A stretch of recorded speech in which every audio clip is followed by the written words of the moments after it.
Selamat pagi Miss Erna. Selamat pagi Miss Pada Asti. siang ya. Oke, apa kabar Kak? Kabar baik, puji Tuhan. Puji Tuhan. Nah, selama ini di rumah ya Kak ya? Di rumah saja. Di rumah saja. Nah, kali ini kita di studio saja juga. Oke. Nah, Miss Erna, sebelum kita tanya-tanya soal di rumahnya saja ini, kita juga mau tahu siapa sih kira-kira Kak Erna gitu yang hari ini juga menggunakan English Goes to Kampung ya. Tapi sekilas teman-teman, saya sharing sedikit tentang Kak Erna. Jadi Kak Erna ini adalah salah satu kakak yang memang di tahun 2018 itu yang kami sama-sama untuk membangun komunitas English Goes to Kampung. Dari saya sendiri muncullah sosok ini dan juga Kak Oyen waktu itu. Tapi yang menginisiasi untuk bersama-sama ya beliau ini. Nah, kita akan tanya-tanya sebentar lagi seperti apa berjalan bersama saya selama ini dan teman-teman kita. Tapi sampai itu kita dengar dulu profil singkatnya Kak Erna mungkin seperti apa gitu dari ini. Silakan Kak. Oke, nama lengkap saya Erna Deborah Patola, tapi biasa dipanggil Erna. Adik-adik saya di English Goes to Kampung biasa panggil saya Miss Erna. Pekerjaan saya seorang ASN di pemerintah daerah Kabupaten Sumba Barat, dan saya juga seorang volunteer di komunitas English Goes to Kampung. Iya. Nah, ini bersambung seorang ASN. Ya, pasti sibuknya. Saya tahu bahwa kakak tuh kadang malam baru pulang kayak gitu, kadang sore jam 3. Usahakan juga selalu meluangkan waktu untuk ke English Goes to Kampung. Bahkan ada juga aktivitas bantu-bantu ngajar di hari Sabtu kan ya, di SD kan ya, kayak itu ada juga gitu. Nah, Miss Erna, pertama kali nih kenapa bisa waktu itu bisa kepikiran untuk chat saya, ya masih ada chatnya itu, chat untuk pertama kali, dan even saya balas mungkin sebulan kemudian ya, karena saya dulu waktu itu menggunakan Instagram tidak terlalu, masih jarang sekali. Dan kenapa Kak bisa muncul untuk bisa bilang Asti mau pengen berjalan bersama nih, mau join juga gitu, itu muncul dari mana Kak, kok bisa? Well, satu kata mungkin inspirasi. Saya terinspirasi. Inspirasi itu bisa datang dari mana saja. Iya, dari betul. orang terdekat, dari orang yang tidak dikenal. Iya, Contohnya betul. Asti ini, pertama kali saya tahu Asti itu karena saya scroll down Instagram dan di salah satu komunitas di Sumba juga, local community, saya lihat Asti di situ. Dan saya lihat profilnya Asti bahwa Asti punya kelas kelas belajar bahasa Inggris. Iya. Dan kebetulan saya juga punya sedikit skill tentang bahasa Inggris, jadi saya juga mau berbagi seperti Asti. Bukan Makanya sedikit loh, banyak. saat itu masih sedikit. Saat itu Masih sedikit karena saya punya skillnya, saya bisa bahasa Inggris, tapi saya tidak tahu cara menyampaikan kepada orang lain. Right, karena background saya bukan guru. Betul. Dan waktu itu puji Tuhan saya lihat Asti dan ya saya coba untuk teks Asti waktu itu. Dan ya mungkin sekitar 2 minggu, 3 minggu baru dibalas. That's okay. Sorry Kak. Nah, pas itu sebenarnya juga ada juga banyak sekali yang sempat yang sama kayak Kak Erna, tapi waktu itu ada sekian banyak mereka yang saya scroll dari Messenger, terus dari DM itu yang mungkin bergabung. Namun waktu itu memang Kak Erna yang benar-benar kayak saya harus nih begitu, kayak benar-benar kayak niatnya kelihatan. Jangan langsung ketemu, kita janjian ya Kak ya, kita mulai dari Wetabar, terus habis itu di Paikijing begitu. Nah, Kak Erna selama bersama English Goes to Kampung nih selama ini kira-kira apa yang progres apa dalam diri Kak Erna sendiri yang akhirnya sebelumnya dan setelah bersama EGK itu yang signifikan begitu terjadi saat ini gitu, yang ada pada Kak Erna itu apa Kak kira-kira? Saya pikir secara umum kalau kita terjun ke dunia sosial, rasa kepedulian saya semakin tumbuh dan saya punya perhatian khusus terhadap generasi Sumba. Karena saya lahir di Sumba, saya besar di sini, dan saya ingin anak-anak Sumba saat ini juga nanti kalau besar mereka punya masa depan yang lebih baik. Iya, betul, that's right. Nah, tapi kan gini ya Kak ya, maksudnya kan ada tantangan juga kan pastinya gitu, seorang perempuan, terus seorang ASN yang kesibukannya itu. Nah, kira-kira bagaimana nih kakak masih meluangkan waktu untuk di dunia sosial secara masih muda gitu? Karena banyak orang muda yang mungkin mending saya senang-senang dan segala macam, tapi kakak punya tadi rasa peduli itu bisa lebih diasah dan masih konsisten sampai saat ini mau jalan 3 tahun. Itu seperti apa Kak? Oke, mungkin ada yang mau saya luruskan sebagai orang muda ya. kegiatan sosial, profesional saya sebagai ASN, dan kesenangan saya sebagai orang muda. Jadi ketika saya menekuni pekerjaan saya sebagai ASN dan saya terjun ke dunia sosial, itu tidak juga semata-mata terus saya lupakan kehidupan saya sebagai orang muda. Betul. Saya tetap bisa jalan bersama-sama dengan tiga sisi kehidupan saya sebagai orang muda, sebagai profesional, dan juga sebagai seorang boleh dibilang aktivis sosial di sebuah komunitas. Ya, dan menurut saya itu bukan hal yang tidak bisa saya jalankan bersama-sama. Saya memang tipe orang yang suka kerja tuh hanya di kantor. Jadi kadang saya pulang tuh sampai jam 6, jam 5, dan sampai di rumah saya pasti akan meluangkan waktu saya untuk kumpul bersama teman-teman di malam hari, atau saya suka. Karena kakak juga hobi nyanyi kan? Iya, benar sekali. Kadang-kadang saya pergi ke sebuah kafe biar saya bisa karaoke. Gitu. And kemudian kegiatan sosial saya, karena saya tahu saya punya kesibukan di hari kerja, jadi kegiatan sosial itu saya bagi di weekend saja. Jadi Sabtu dan Minggu itu saya ngajar di ada 2 kelas bahasa Inggris, English Gusto Kampung di Waitabar Tarung dan ya saya pikir kalau saya betul-betul punya niat untuk melakukan sesuatu, saya pasti ketemu cara. Jadi tidak ada alasan bilang sibuk ya Kak ya. Maksudnya kan karena biasanya kan orang akan mengabdirnya, aduh sibuk, saya tidak punya waktu untuk buat begini. Banyak sekali yang saya ketemu punya niat yang tinggi tapi sibuk. Tapi saya lihat dirimu juga sangat sibuk begitu. Nah, kakak kan cuma punya waktu Sabtu dan Minggu kan gitu. Nah, seharusnya kan Sabtu dan Minggu dipakai untuk I want to have fun gitu. Maksudnya saya juga mau melepas saya punya lelah selama kerja ini dari pagi sampai malam mungkin kayak gitu. Tapi kakak bisa membuktikan itu begitu. Dan juga saya pikir salah satu definisi fun atau senang dalam kehidupan saya sebagai orang muda yaitu berbagi. Dan sharing is fun gitu ya Kak ya? Sharing is fun. Sharing is not caring ya. But sharing is caring and fun as well. Gitu. So saya pikir ketemu dengan teman-teman volunteer saya, mereka orang-orang yang luar biasa, ketemu dengan adik-adik. Saya pikir salah satu cara untuk saya juga bisa have fun. Jadi tidak bisa dipisahkan bahwa kalau saya lagi mengajar, saya tidak senang, tidak seperti itu. Kalau tidak senang, saya tidak akan berjalan 3 tahun ini sampai sejauh ini, selama ini tidak mungkin. Begitu pula dengan pekerjaan saya. Oke. Nah, ini juga Kak Erna. Jadi belum sampai di sini ya Kak ya. Ini kesempatan kayaknya untuk saya tanya-tanya. Nah, kakak juga ini kan saya ikuti betul perjuangan kakak. Maksudnya perjuangan kakak untuk beasiswa begitu.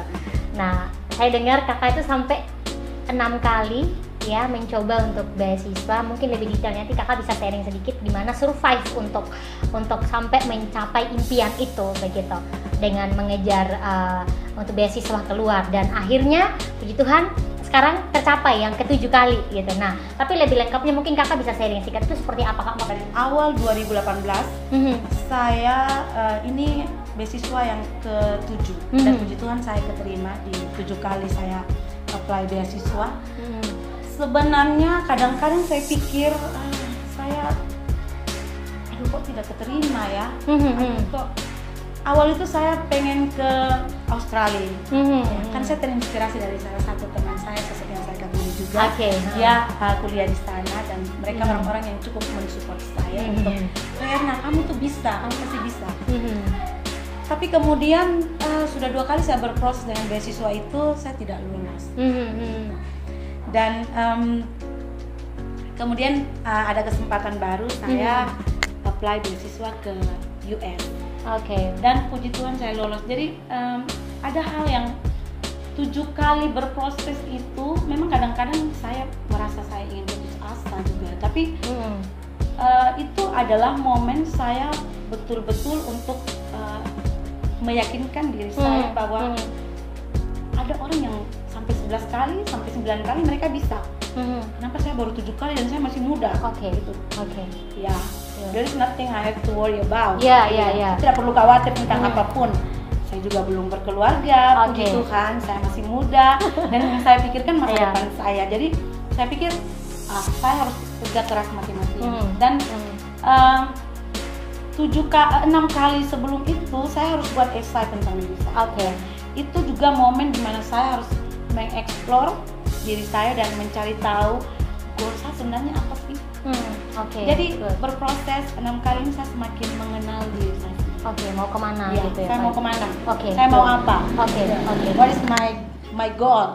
So dan saya mendapat banyak pelajaran dari itu semua. Saya tahu saya harus kemana dan apa yang saya ingin. Good. Dan mungkin di sini yang Kak Erna coba share, saya boleh simpulkan bahwa bagaimana kita orang muda habiskan deh jatah gagalmu ya sebanyak mungkin gitu. Saya lihat dari ceritanya tadi dari kakak, dan juga kedua adalah bagaimana menjadi orang muda yang memang harus berani ambil resiko gitu.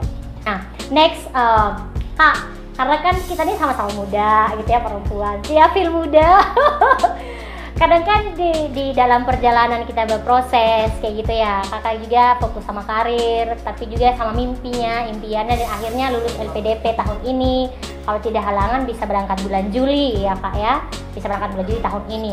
Nah, sering tidak kakak mendapat pertanyaan gitu, kalau misalnya contoh kapan nih menikah gitu, kok kerjanya sosial terus, kok main-main kejar S2 terus ini kayak gitu, pernah ditanya seperti itu kakak? Sering kayaknya sama ya. Sama ya. Sering. Itu kalau keseringan itu seperti apa kakak menanggapi pertanyaan seperti itu? Puji Tuhan sampai saat ini saya tidak begitu terlalu merasa tersinggung. Iya betul. Saya pikir mungkin mereka peduli dengan saya karena umur saya mungkin kebanyakan orang sudah menikah, dan banyak teman-teman saya sudah menikah, sudah berkeluarga di umur yang sama seperti saya saat ini. Jadi ya mungkin lebih baik mereka bertanya ya, gimana S2-nya, nanti mau kuliahnya di mana, kayak gitu ya. Ini kadang-kadang pertanyaan ini seperti bikin down, tapi ya saya pikir mungkin itu salah satu juga cara untuk kita tidak lupa bahwa kita cewek muda, tapi ya ada banyak hal yang harus kita lakukan. Tetapi saat ini hal di depan mata saya yaitu, ayo kuliah dulu, kamu sudah dapat beasiswa, kamu punya kesempatan, punya peluang untuk pergi keluar dan belajar di luar, dan tidak semua orang bisa punya pengalaman atau kesempatan yang sama. Dan saya pikir it will be my next thing to do. Tapi saat ini saya mau fokus pada apa yang ada di depan saya. Good. Jadi mungkin begini teman-teman, jadi sama juga kita bagaimana kita menjawab pertanyaan itu. Karena begini, setiap orang itu dia punya fokus masing-masing dalam hidup ya. Karena sebelumnya tadi Kak Erna sempat mention bahwa saat ini saya tahu tujuan hidup saya apa gitu, apa yang saya mau capai dan goal saya apa gitu. Nah di sini mungkin teman-teman kita punya target waktu gitu ya, punya fokus. Mungkin kita sesama nih perempuan, kita fokus untuk karir dulu, kita fokus untuk impian kita dulu gitu, dan tanpa juga kodrat kita sebagai manusia yang memang suka bersosial, tanpa hilangkan itu. Nah mungkin Kak Erna mungkin memberikan kita juga tips, bisa bagi tips pada orang muda yang mungkin banyak juga, termasuk saya pernah join satu kali beasiswa gitu, ada yang dan akhirnya sepertinya masih dipending nih mimpi-mimpinya gitu kan, beberapa alasan. Nah kakak juga bisa membagikan kita motivasi untuk kita orang muda, kita disangkut pautkan dengan kapan menikah. Pertanyaan yang sangat klise ya buat para perempuan yang sudah punya karir dan masa depannya udah bagus nih, tapi masih belum satu. Termasuk kakak kan? Ya, menikah. Kapan menikah? Ya, saya pikir semua hal itu ada waktunya masing-masing. Ya. Kalau saya belum menikah saat ini, berarti belum rencana Tuhan untuk saya menikah. Dan karena saya belum menikah, jangan larang dong saya berprestasi. Saya boleh dong tetap berprestasi. Yes. Ya.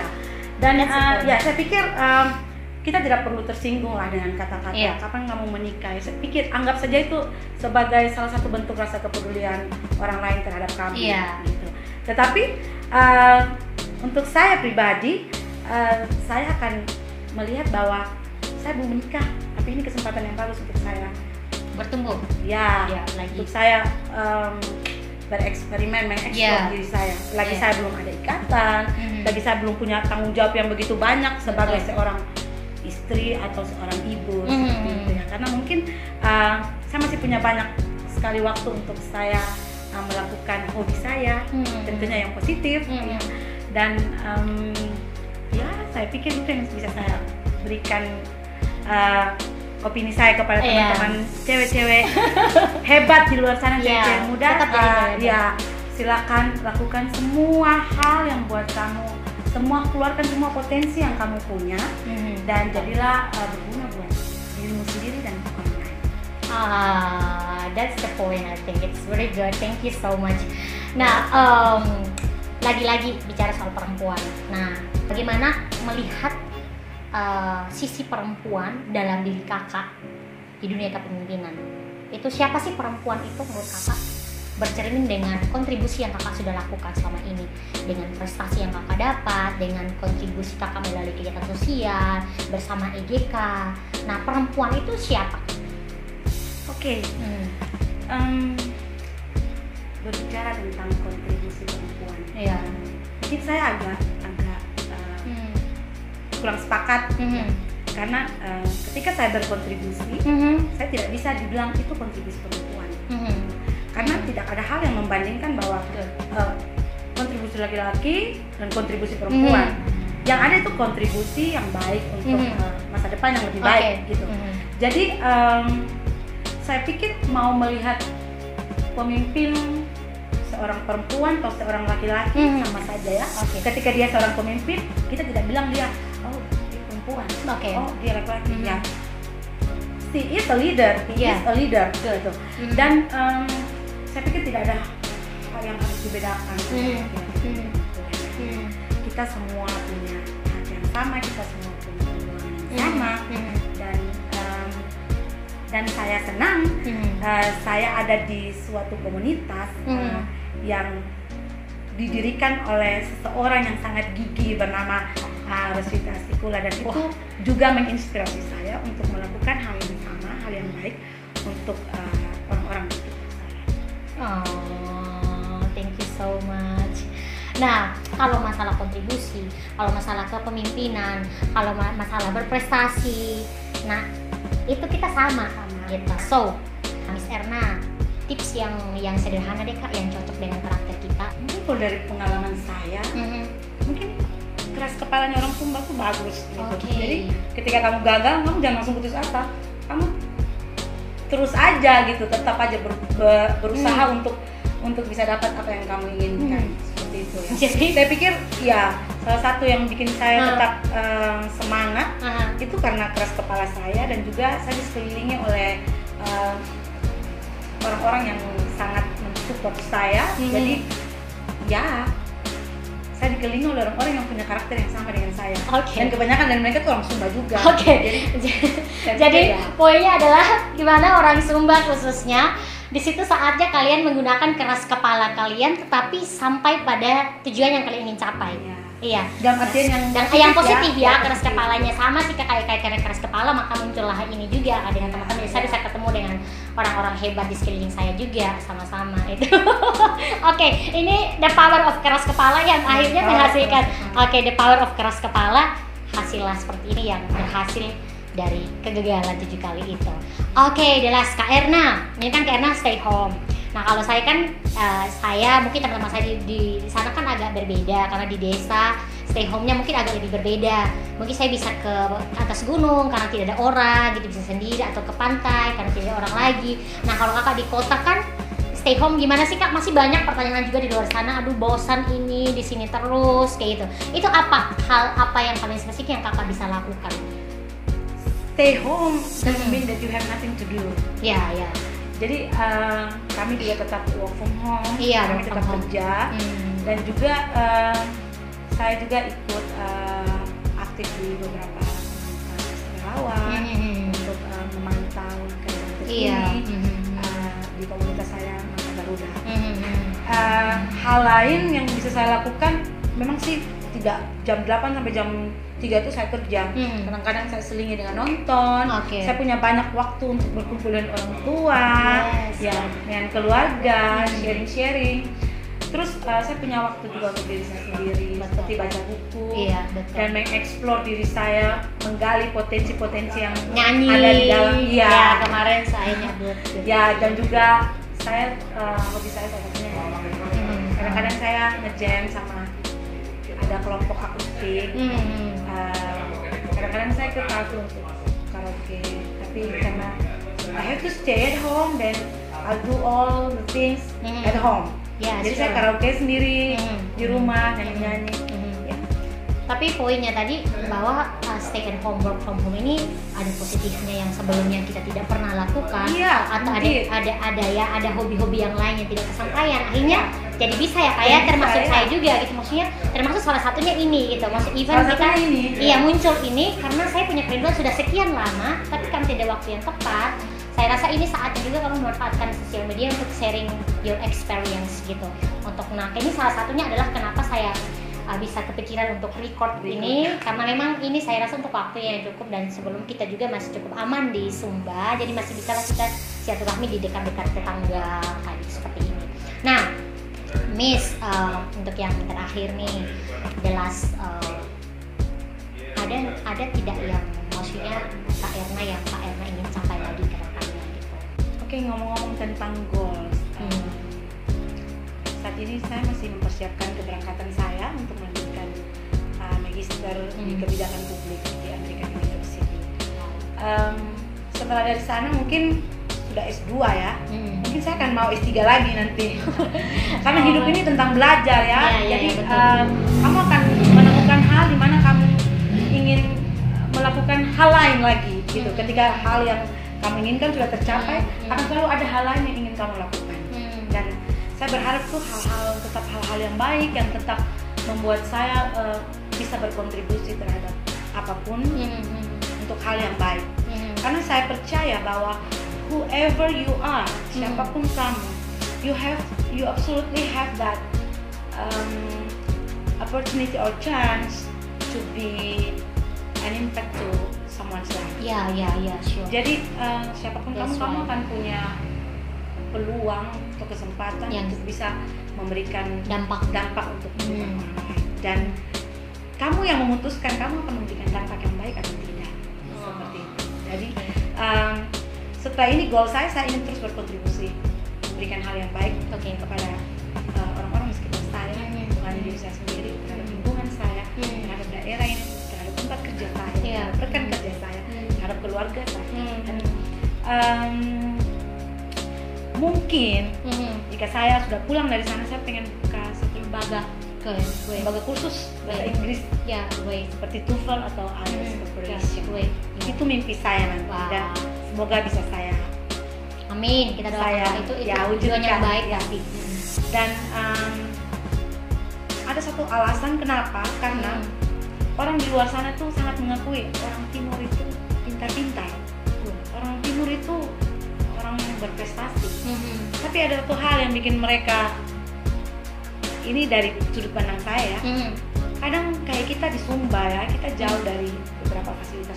Orang bisa, kita tidak suka belajar hal baru seperti bahasa Inggris. Orang bilang bahasa Inggris cuma untuk orang yang sekolah bahasa Inggris. Tapi ya tidak seperti itu gitu. Kalau kamu pengen melihat dunia lebih luas, kamu belajar bahasa Inggris. Terbukti kakak bukan latar belakang bahasa Inggris gitu kan? Sekarang bisa, you kill it gitu, mau ke Amerika sekarang gitu. Jadi itu bukan saya harus sarjana bahasa Inggris, harus saya bisa belajar bahasa Inggris. Dan karena kepercayaan saya terhadap hal itu, kenapa saya terjun di English Goes to Kampung, dan saya ingin memperkenalkan itu kepada adik-adik di kampung bahwa ini loh, kalau kamu belajar bahasa Inggris, kamu punya peluang lebih banyak. Bukan karena bahasa Inggris satu-satunya cara, tidak seperti itu. Tapi karena dengan bahasa Inggris yang bisa kita ajarkan kepada adik-adik, itu salah satu cara yang kita mampu ajarkan. Jadi kita ajarkan itu kan. English Goes to Kampung not only about speaking English or learning English. Tidak hanya tentang belajar bahasa Inggris, tapi juga kami belajar membentuk karakter anak-anak, dan kami juga belajar untuk merubah karakter kami sebagai kakak-kakak, sebagai miss, untuk menjadi contoh yang baik terhadap adik-adik kami di kampung dan terhadap orang-orang di sekitar kami. Seperti itu. Jadi English Goes to Kampung, namanya aja bahasa Inggris pergi ke kampung, tetapi di kampung kita melakukan banyak hal positif selain belajar bahasa Inggris. Jadi bisa langsung lihat di postingan kita di @English Goes to Kampung. English Goes to Kampung ya, di IG, di Facebook. Iya, di Facebook, di EGK Sumba juga ada gitu. Oke, teman-teman, jadi dari Kak Erna ini kita bisa belajar bahwa orang muda tidak hanya sebatas itu, orang muda punya potensi, orang muda punya peluang yang sama, dan kalian apapun impiannya, apapun mimpinya dikejar, dan sekali lagi jangan pernah putus asa ya Kak ya. Keras kepala untuk mimpimu ya. Keras kepala untuk ya, mimpi. Karena kalau kamu bisa mimpi suatu hal yang menurut kamu mungkin besar, kamu harus percaya kamu bisa mewujudkan. Oke, jadi kali ini yang berikan kesimpulan ada Kak Erna. Oke. That's good. Oke, teman-teman, hari ini sudah lihat bersama. Jadi Kak Erna, thank you so much for sharing. Thank you. Semoga sukses selalu Kak untuk persiapan S2-nya. Sehat selalu dan semoga impiannya nanti ke depan membangun lembaga dan segala macam itu kerinduan kita semua juga di sini. Harus ada orang muda yang seperti itu. Dan tetap jadi keep being you dan keep lovable kemana saja. Keep sharing inspiration for dimanapun Kak Erna berada itu. Dan oh my god, kayak belum berangkat sudah mau sedih-sedihin. Dan buat teman-teman di luar sana, kalau misalnya teman-teman merasa ini positif dan mau sering lagi tentang apa, boleh kalian komen, boleh kalian berikan saran juga di YouTube channel Rosvita Asikula. Kira-kira mungkin vlog apa yang berikutnya, karena saran teman-teman itu sangat bermanfaat untuk kita sharing. Tapi untuk sejauh ini memang rasa kewausan saya juga untuk memperkenalkan teman-teman di sekeliling saya bahwa pasti bukan orang yang hebat. Tadi Kak Erna juga bukan orang yang hebat, tapi dikelilingi oleh orang-orang di luar sana yang berjalan mau bersama dengan kita untuk mencapai tujuan bersama. So tetap stay safe ya Kak buat kita semua, dan semoga teman-teman di luar sana juga sehat selalu, dan see you, bye bye.